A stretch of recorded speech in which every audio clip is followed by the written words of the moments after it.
Hi hello అండి, good morning. Welcome to queen's kitchen. ఎలా ఉన్నారు? మేమైతే సూపర్గా ఉన్నాం. మీ ముందుకి సరికొత్త రెసిపీతో వచ్చేసాం. ఇవాళ మనం చేసుకోబోయే రెసిపీ పేరు ఏంటంటే మసాలా వడియప్పం అండి. సో ఇది తమిళనాడు ఫేమస్ ఫుడ్ అనమాట. దీన్ని మనం ఎలా తయారు చేసుకోవాలో చూసేద్దాం.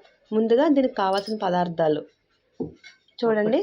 కప్పుడు బియ్యం పిండి లేదా వరిపిండి అని కూడా అంటారు దీన్ని. సో ఇలాగా దీనిలో మనం వరిపిండిని తీసుకున్నాం. ఈ వరిపిండిలో మనం ఏమేమి మిక్స్ చేసుకుంటామంటే 2-3 అవర్స్ పాటు నానబెట్టుకుని ఉంచుకున్న పెసరపప్పు అండి. సో నానబెట్టి కడిగేసుకున్న తర్వాత ఒక కప్పుడు పెసరపప్పుని ఆ బియ్యం పిండిలో వేసుకోవాలి ఇలాగా. తర్వాత పచ్చిశనగపప్పు అండి, ఇది కూడా అంతే. 2-3 అవర్స్ ముందుగానే నానబెట్టుకొని కడిగేసుకొని పచ్చిశనగపప్పును కూడా తీసుకుంటున్నాం అన్నమాట ఈ విధంగా. అలానే ఉల్లిపాయ ఇలాగ సన్నగా తరివేసుకోవాలండి. బాగా సన్నగా తరివేసుకొని వేసుకోవాలన్నమాట. ఎందుకంటే మనం అప్పడం చేసుకున్నప్పుడు అవి అడ్డు రాకుండా తురివేసుకోవాలి. అలాగే కొంచెం కరివేపాకు, కొంచెం కొత్తిమీర. సో ఇవన్నీ ఇలా వేసుకొని తర్వాత దాంట్లో ఒక స్పూన్ ఫుల్గా తీసుకొని జీలకర్ర వేసుకుంటున్నాం. అలానే నువ్వులండి ఇవి.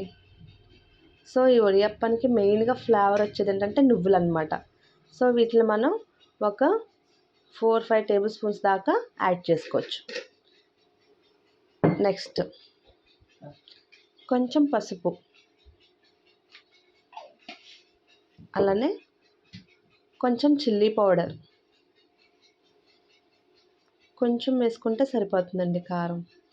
ఎందుకంటే దీనికోసం మనం మసాలా కూడా ప్రిపేర్ చేసుకుంటాం అనమాట. మసాలా వడియప్పం అంటున్నాం కదా. సో ఇప్పుడు ఈ పిండికి అంతా తగ్గట్టుగా సాల్ట్ అనేది యాడ్ చేసుకోవాలి. ఒక స్పూన్ ఫుల్గా మనం సాల్ట్ అయితే యాడ్ చేసుకున్నాం.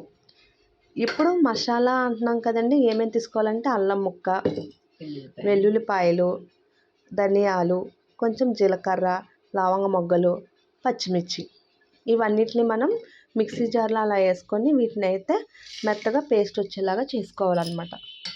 సో మెత్తగా మనం ఈ విధంగా గ్రైండ్ చేసుకున్న పేస్ట్ని కూడా ఇప్పుడు పిండిలో మిక్స్ చేసేసుకోవాలన్నమాట.